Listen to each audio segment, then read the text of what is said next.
Nous allons donc entamer la liste des communications qui va débuter par la présentation de M. Patrick Berche.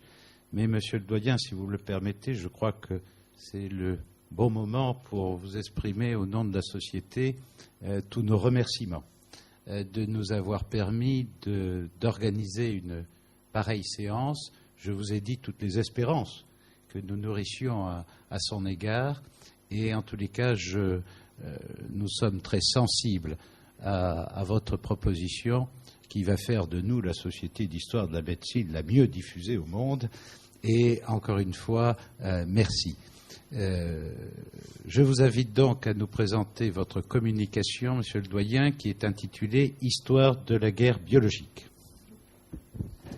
Merci beaucoup.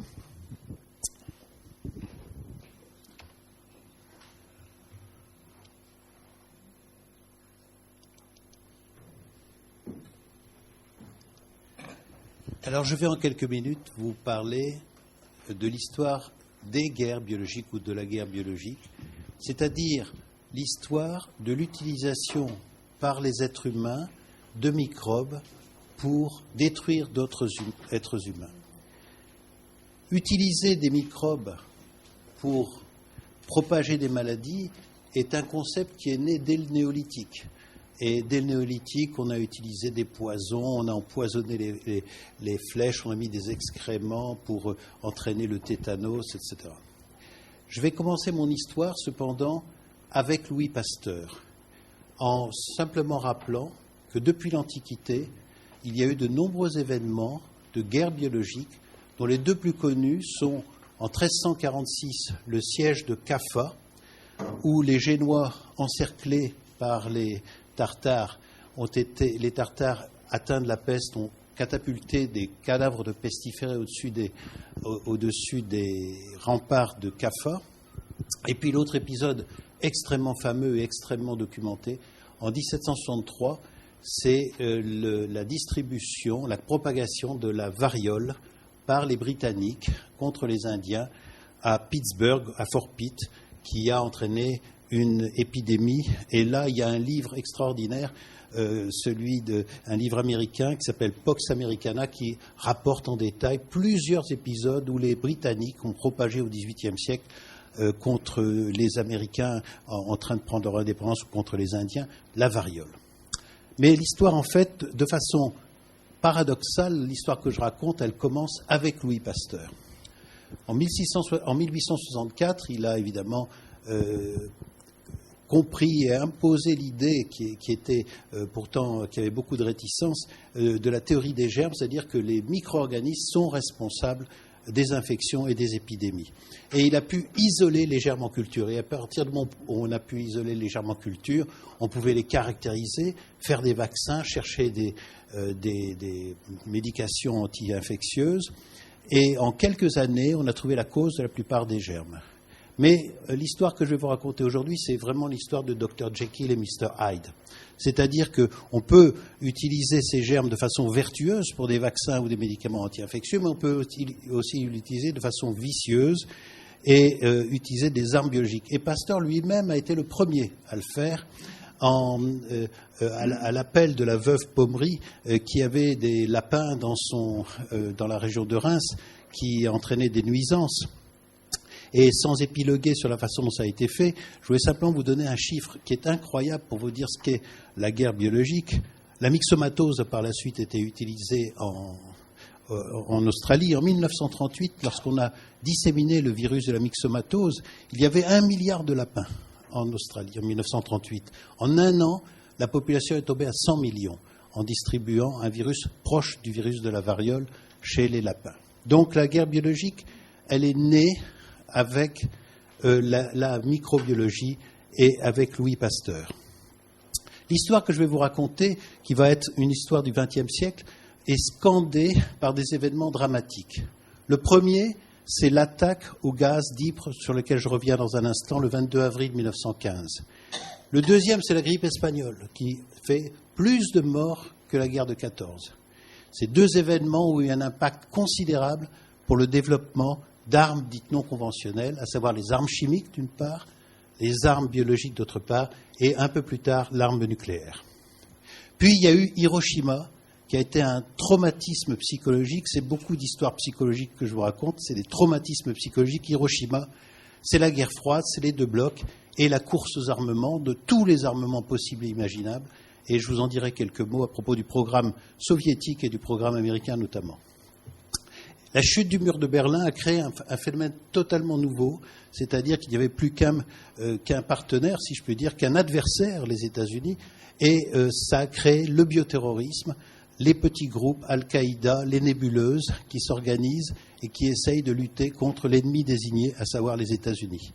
Et là, il y a l'épisode de la secte Aoum, sur lequel je dirai quelques mots, qui est quand même un épisode psychologiquement extrêmement important. C'est une attaque au gaz chimique, mais qui a révélé beaucoup de choses. Et enfin, l'attentat de New York, évidemment, qui, en septembre-octobre, l'attentat avec le charbon. Alors, la guerre chimique, le 22 avril 1915, vers 17h, on a diffusé, les Allemands ont diffusé sur les lignes françaises. Alors ça, c'est une photo, j'ai pas de pointeur, mais c'est une photo qui a été prise en fait sur le front de l'Est.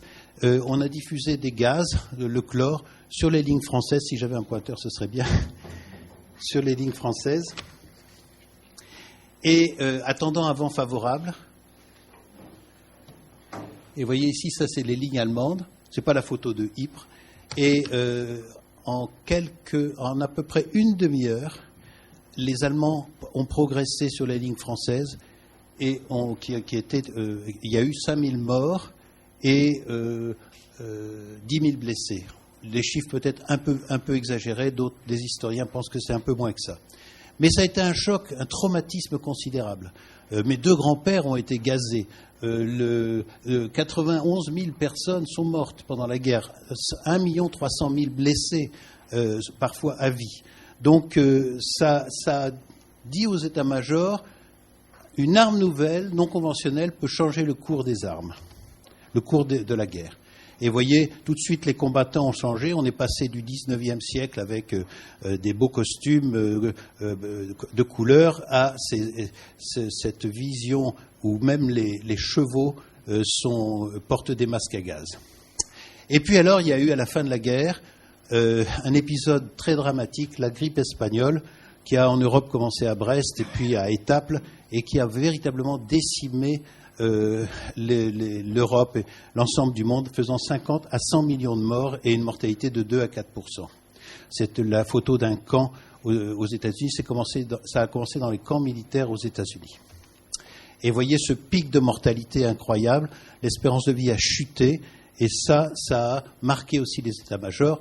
On s'est dit, voilà, puisque des microbes peuvent tuer beaucoup de gens, pourquoi ne pas les utiliser comme des armes, en craignant que d'autres le fassent? Eh bien, c'est les Français, de façon paradoxale, qui l'ont fait les premiers et qui ont eu le programme le plus avancé de guerre biologique. C'est un chimiste de très grande qualité qui s'appelle Auguste Tria, qui entre 1921 et 1940 à l'Institut Pasteur a développé un programme où il a mis les bases, il a jeté les bases tactiques et techniques de la guerre biologique. Il a montré l'importance de la militarisation des microbes.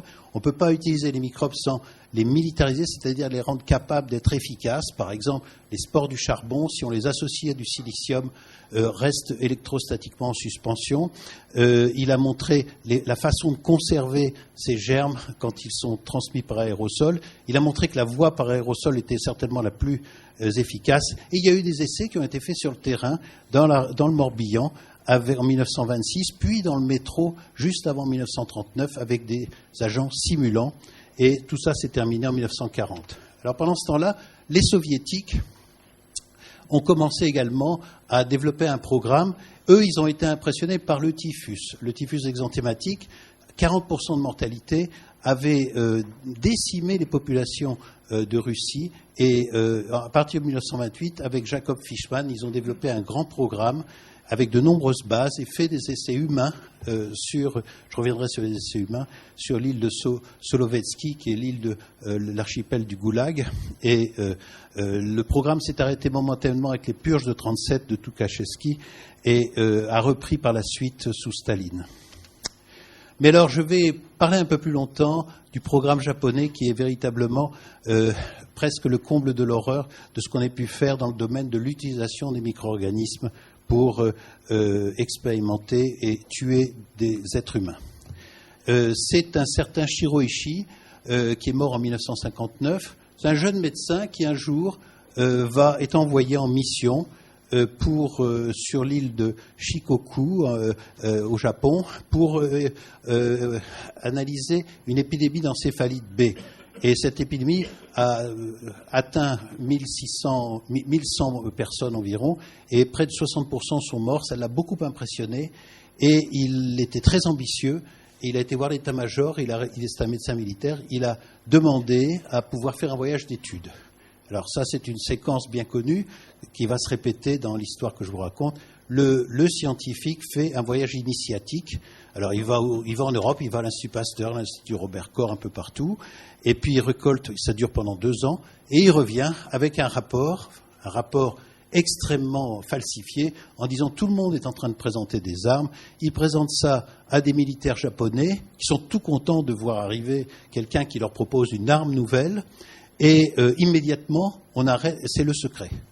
L'histoire devient secrète, on n'a plus le droit d'en parler, et donc il y a un seul évaluateur, c'est lui, qui peut s'évaluer, et on a vu rapidement le programme se développer avec le soutien des autorités militaires incompétentes, et ce programme s'est développé notamment sous la forme de l'unité 731 à Pingfang, dans quelques kilomètres de Harbin, en Mandchourie, à l'époque Manchukuo.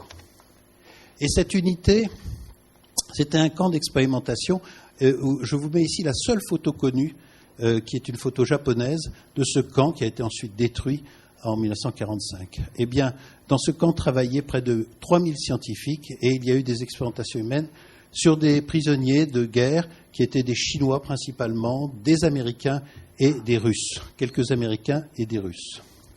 Et qu'a-t-on fait dans ce camp ? Je reviendrai sur cette diapo après. Eh bien, on a mis au point des armes biologiques, le bacille du charbon, le bacille de la peste. On a tout essayé, tout a été essayé. Et on a mis au point des bombes, des systèmes de propagation de la peste. Et à partir de 1939, ce qui est peu connu, les Japonais, qui n'avaient pas hésité à utiliser les gaz d'ailleurs, ont fait des attaques contre des villes chinoises. Et on a répertorié 11 attaques sur au moins 12 essais, je veux dire, sur au moins 11 villes chinoises. Et je vous raconte une ou deux de ces essais.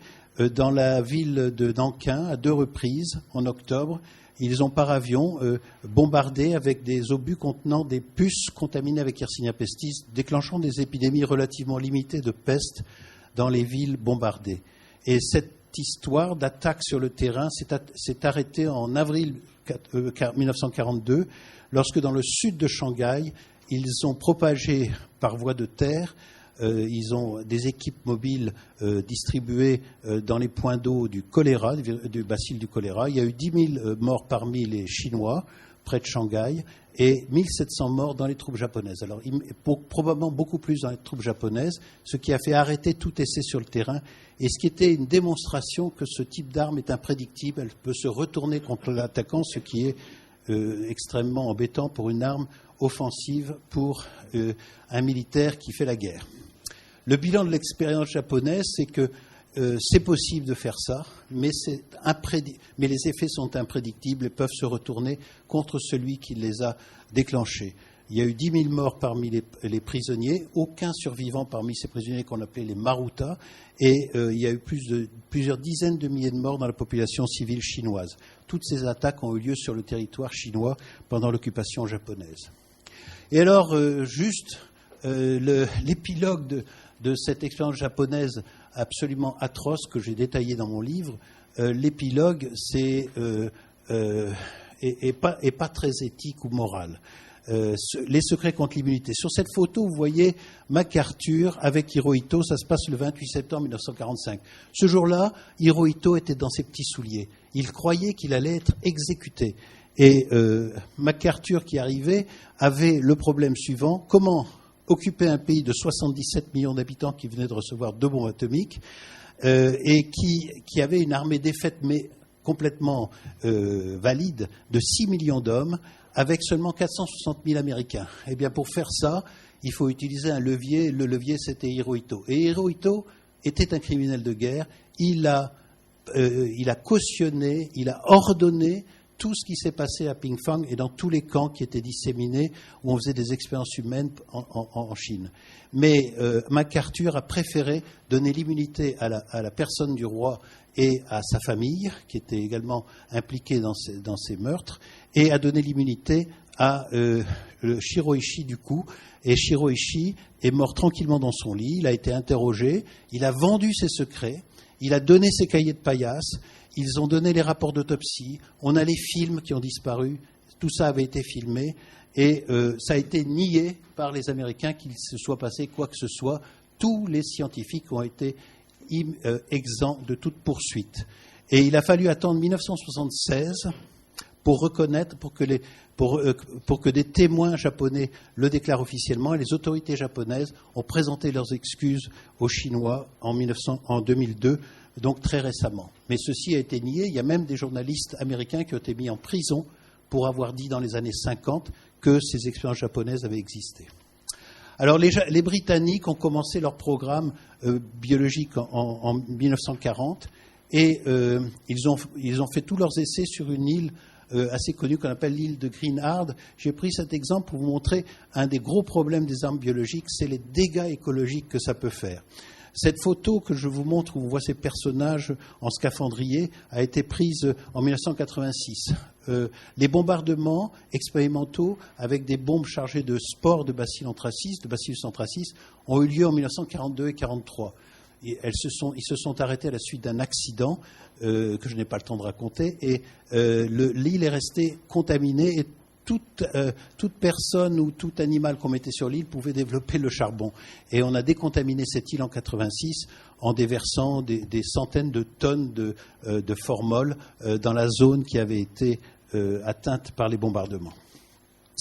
Et les Britanniques utilisaient deux armes, d'une part le bacille du charbon et d'autre part la toxine botulique. Et ils avaient deux opérations qui étaient programmées. L'une, opération Aladdin, qui consistait à déverser des gâteaux empoisonnés de bacille du charbon sur le bétail de l'Allemagne du Nord. Ça a entraîné des centaines de milliers de morts de famine.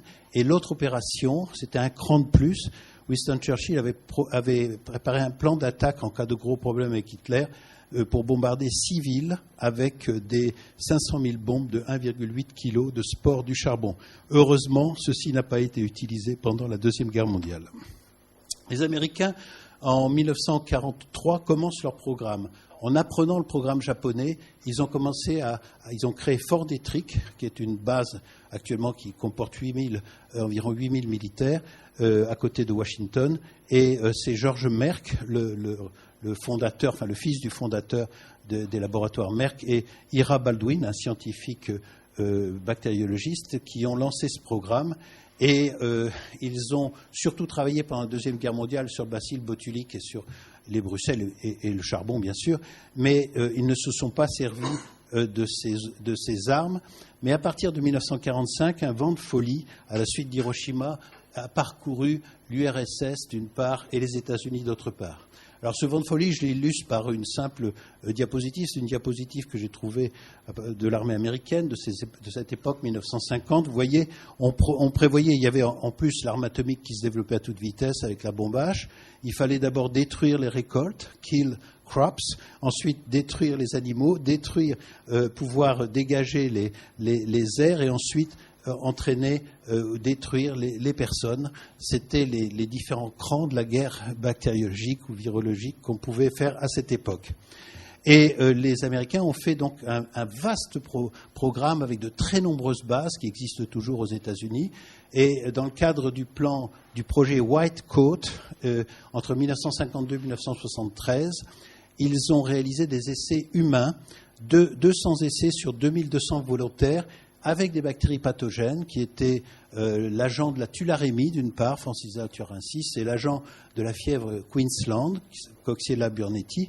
C'est des bactéries qui rendent malades, qui ont une faible mortalité, et ils traitaient ces personnes qui étaient volontaires, c'était des prisonniers ou des adventistes du 7e jour, etc., et qui recevaient des antibiotiques et qui ensuite guérissaient. Il n'y a pas eu de mort au cours de ces essais.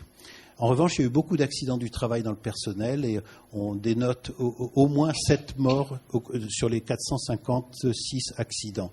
Donc c'est une guerre. Alors dans cette boule que vous voyez, eh bien, il y avait des gens qui prenaient un tube et qui respiraient, pour ne pas aller en prison, qui respiraient des bactéries. Et dès qu'ils avaient des signes cliniques, dès qu'ils avaient de la fièvre, on leur donnait des antibiotiques à l'époque et on pouvait ainsi tester. Ça a également été fait sur le terrain. Et alors les Américains ont fait des choses incroyables. Ils ont utilisé des simulants et des incapacitants. Les simulants, je fais bref, ça consistait à larguer des nuages de bactéries non pathogènes, supposées non pathogènes, comme le Bacillus subtilis, Serratia marcescens ou Aspergillus fumigatus, un champignon, dans le métro, mais aussi sur des villes entières, sur New York, sur San Francisco. Et il y a eu quand même probablement quelques effets secondaires, en particulier des infections à Serratia marcescens entre 1950 et 1951, avec des procès retentissants accusant l'armée américaine. Et pour terminer l'épisode américain qui a été stoppé par Nixon en 1969 et qui s'est arrêté en 1972, il y a eu quand même au moment de la crise de Cuba un épisode à peine croyable et très peu connu. C'est ce que j'appelle le cocktail diabolique.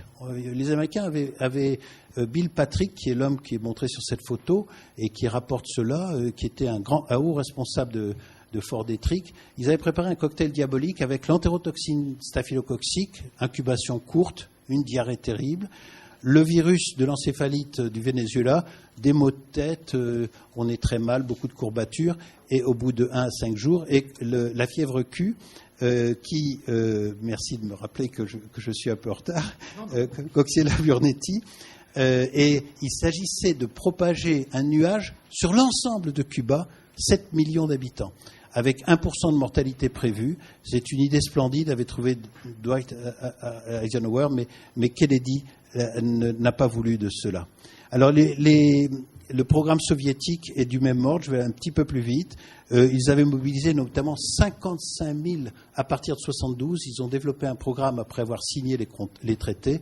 Ils ont mobilisé 55 000 scientifiques et surtout ils ont fait de très nombreuses manipulations génétiques sur des bactéries et des virus en fabriquant à peu près tout ce qui était possible, des bactéries multirésistantes, des bactéries exprimant Escherichia coli exprimant la toxine botulique, etc. Et ils avaient une nébuleuse qui existe toujours malheureusement. C'était le projet dit biopréparate avec des expériences sur des...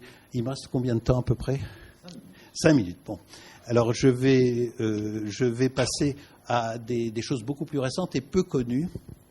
C'est ce qu'ont fait les Sud-Africains et les Rhodésiens, qui nous apprennent une chose, c'est qu'un programme biologique peut être mis très rapidement en place, avec des moyens faibles, à condition qu'on ait des scientifiques et que l'on ait très peu de moyens, mais il faut quand même un complexe militaro-industriel. Alors l'apartheid aux abois, 2 exemples, hein, je choisis des exemples parce que c'est beaucoup plus long et j'en parle plus longuement dans le livre. La guerre du Bush, qui est la guerre d'indépendance pour obtenir l'indépendance de la Rhodésie qui est devenue le Zimbabwe. À la fin de la guerre en 1979, les Rhodésiens ont, par avion, disséminé l'export du charbon sur le bétail dans les zones dites tribales, les réserves tribales des Noirs. Et la plupart et il y a eu 10 000 personnes qui ont développé le charbon, avec 182 morts. Les autorités civiles n'étaient pas au courant et il y a eu beaucoup de publications dessus et on a su après que c'était les militaires qui faisaient ça et donc ils ont traité et publié ces résultats et il y a 10 000 personnes qui ont été atteintes de charbon et le bétail a été massivement... le but était d'accuser les indépendantistes d'avoir fait le coup et d'affamer les populations noires. Et puis alors il y a le fameux projet Project Coast qui est le projet sud-africain 1980-1992.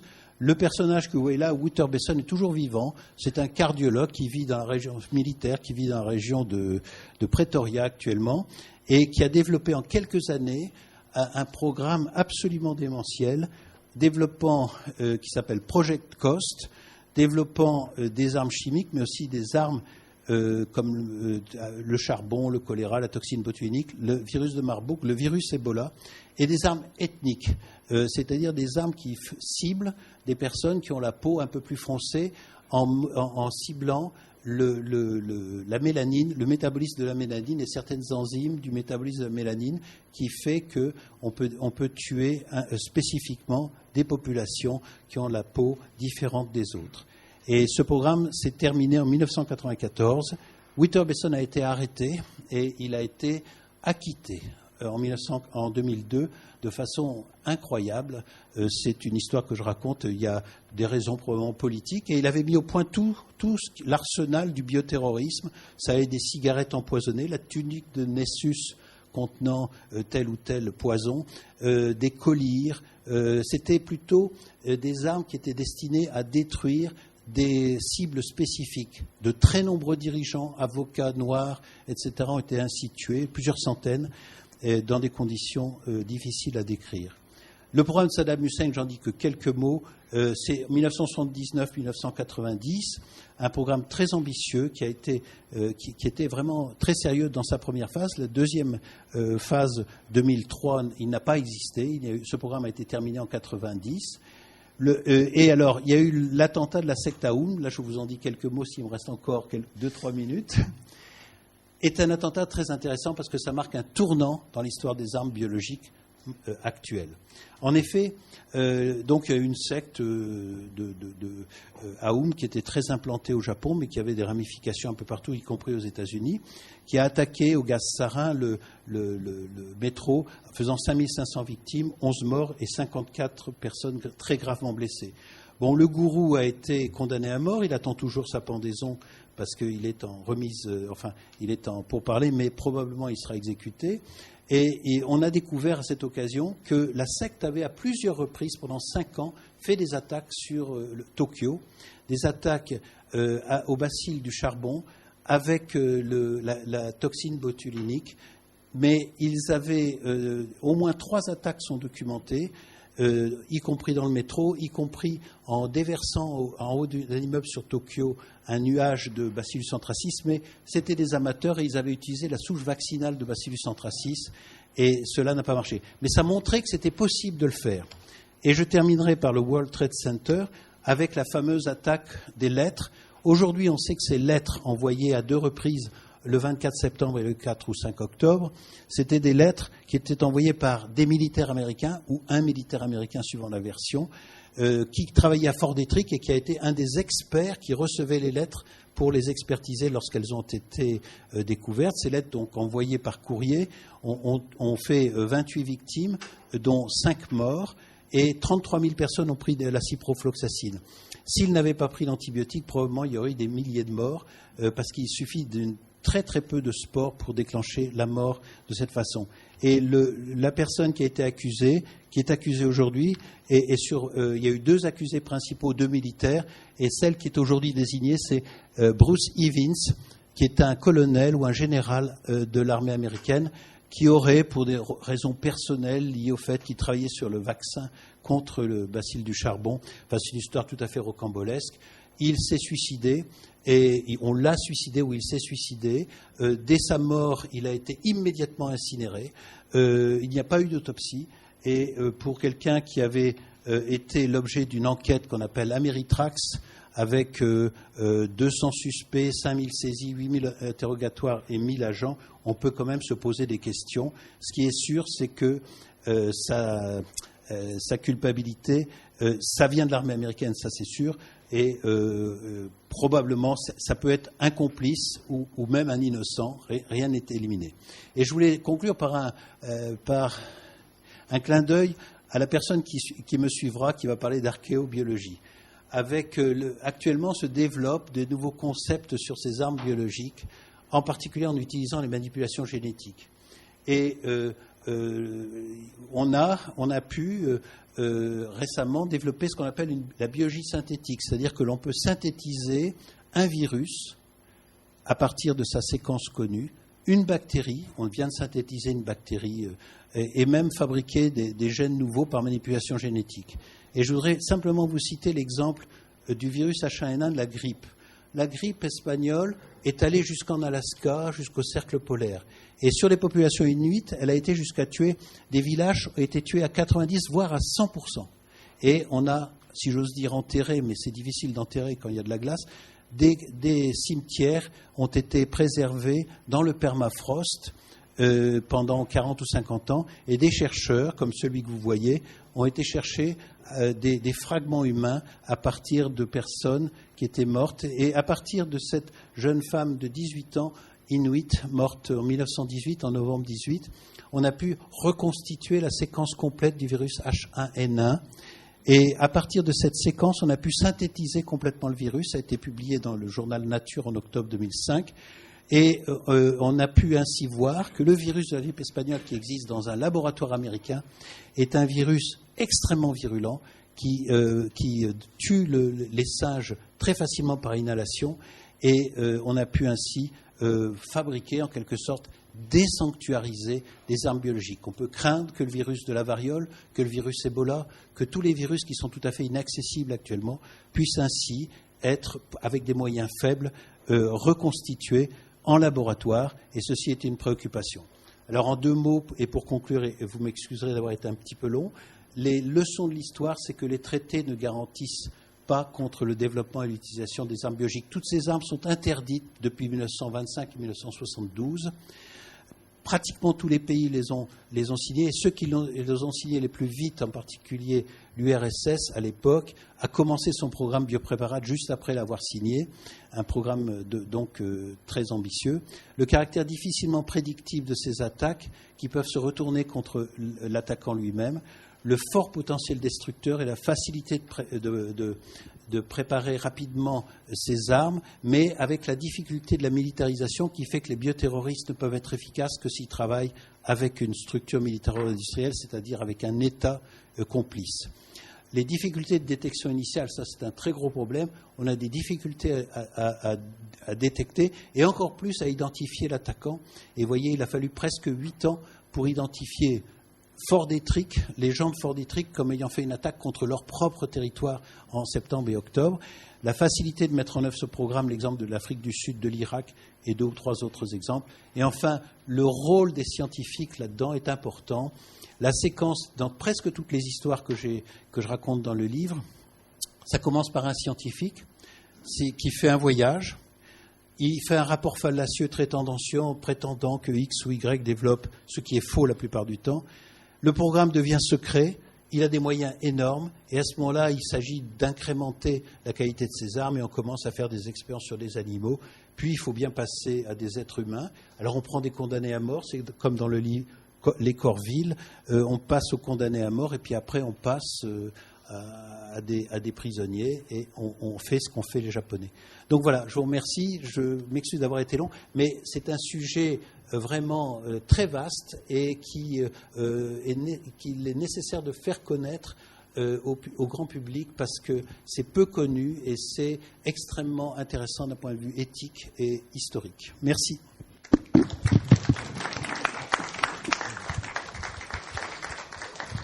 Merci pour cette passionnante et effrayante communication qui suscitera beaucoup de questions ou peut-être réduira au silence les gens effrayés par tellement. Y a-t-il quelques questions? Madame Gorevitch? Oui. Il marche le micro là? Oui.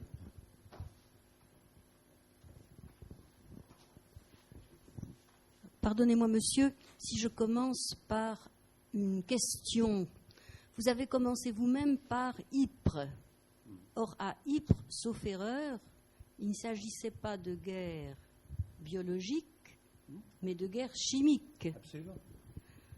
Ce que je voulais dire, c'est que Ypres était une attaque au chlore, mais que cette attaque au chlore armes non conventionnelles a été à l'origine des développements des armes biologiques. Tous les programmes biologiques sont partis des programmes chimiques. Et je n'avais pas le temps de vous en parler, mais dès 1915, il y a eu des premières attaques des Allemands avec la mélioïdose et avec le charbon contre les cavaleries. C'est documenté à Bucarest, c'est documenté à Bordeaux, documenté à New York. Il y a eu des attaques à New York sur la cavalerie, les chevaux et éventuellement le bétail qu'on pouvait importer vers la France au moment de la guerre. Donc ça a été vraiment un facteur déclenchant. Les états-majors se sont dit, puisqu'on a réussi en quelques heures ce qu'on n'avait pas réussi après plusieurs mois à Ypres, il y avait plusieurs mois de stagnation du front. En quelques minutes, ils ont réussi. On va développer ces armes. Et les Français ont fait exactement la même chose. Ils ont développé très vite les armes chimiques et très vite les armes biologiques. On n'a pas de documentation sur ce qu'ont fait les Français pendant la guerre de 14. Je n'ai pas retrouvé de documentation, mais on pense qu'il s'est passé des choses aussi, ce qui était en représailles, ce qui n'était pas choquant, mais c'était les Allemands qui avaient commencé, semble-t-il. Mais vous avez tout à fait raison, c'est une attaque chimique, avec le chlore. Une autre question. Monsieur Charlier. Monsieur Berge, merci pour le petit clin d'œil terminal.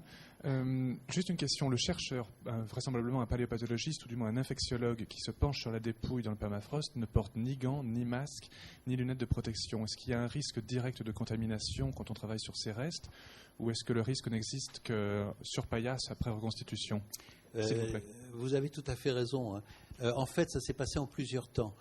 Ils ont, je ne veux pas détailler, ils sont d'abord allés dans les années 50, les mêmes, et puis 20 ou 30 ans plus tard, ils ont commencé avec des scaphandres, et alors il y a des tenues, mais je n'ai pas de photo en scaphandre, et là c'était une photo qui était publiée dans Nature en 2005, que j'ai pris dans Nature, et de toute évidence, alors on sait que le virus est inactivé, ça c'est absolument certain, mais pour ce qui est de la variole, parce que de très nombreuses tentatives en Sibérie ont été faites pour isoler le virus de la variole. Là, ils mettent des scaphandriers, si je puis dire. Pour la grippe, ils l'ont fait dans les premières campagnes. Il y a eu 2 ou 3 campagnes dans les premières, puis après, ils l'ont plus fait. Enfin, moi, j'ai trouvé cette photo-là. Mais vous avez tout à fait raison de mettre l'accent sur le danger pour les médecins ou les pathologistes de manipuler des êtres humains, des tissus d'êtres humains qui sont morts de maladies infectieuses très contagieuses.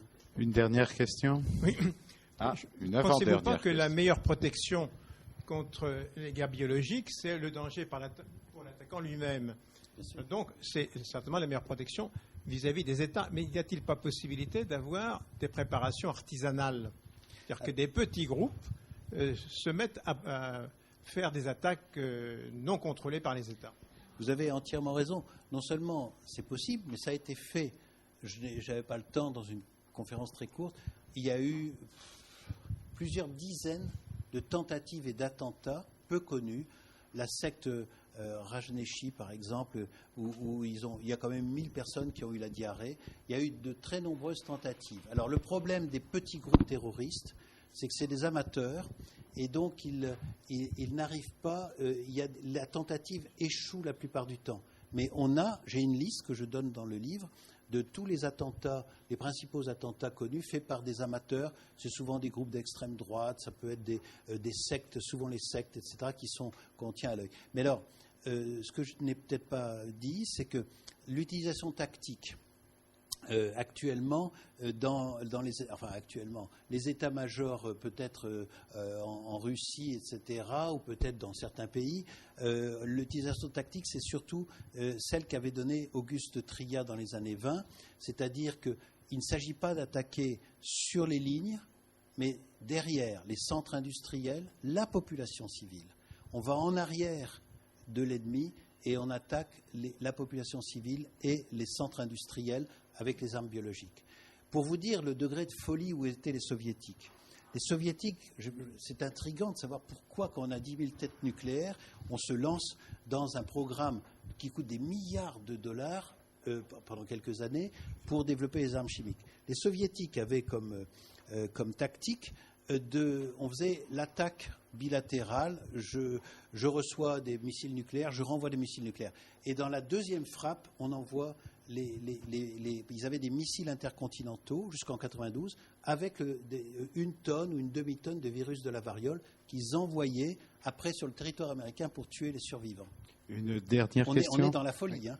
Une dernière question. Oui. Bref, Merci, une monsieur. réponse. Merci, brève. monsieur. Excusez-moi, je suis un peu chaud. Merci, Monsieur le Président.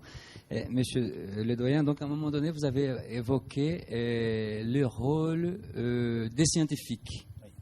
Et vous nous rappelez qu'il y a souvent un médecin. Oui. Et à la fin de votre intervention, vous avez associé pour la première fois donc le mot éthique à l'histoire. Sans vous charger, n'est-ce pas? C'est pas mon intention, mais que peut faire un doyen, donc dans la formation de médecins, pour que nous puissions dans l'avenir essayer avec nos moyens qui sont tout à fait limités, de donner aux médecins la possibilité d'y penser sa pratique articulée à l'éthique. En 1 minute. Alors, en 1 minute, je vous dirais que j'ai répondu à cette question dans un rapport de l'Académie des sciences qui est paru au PUF il y a quelques mois, qui s'appelle « La menace biologique » que j'ai co-signé avec le général Binder et avec Henri Korn, dans lequel je détaille ce qu'il faut faire pour prévenir les scientifiques du danger. Parce que je ne suis pas rentré dans le détail, mais il y a des très gros dangers sans le savoir ou de façon inconsciente. La poursuite de la connaissance à tout prix peut entraîner l'utilisation par des groupes terroristes de vos découvertes. Je vais vous donner simplement un seul exemple et je termine. Oui, non, je vous en parlerai en privé tout à l'heure si vous voulez. Merci de votre compréhension.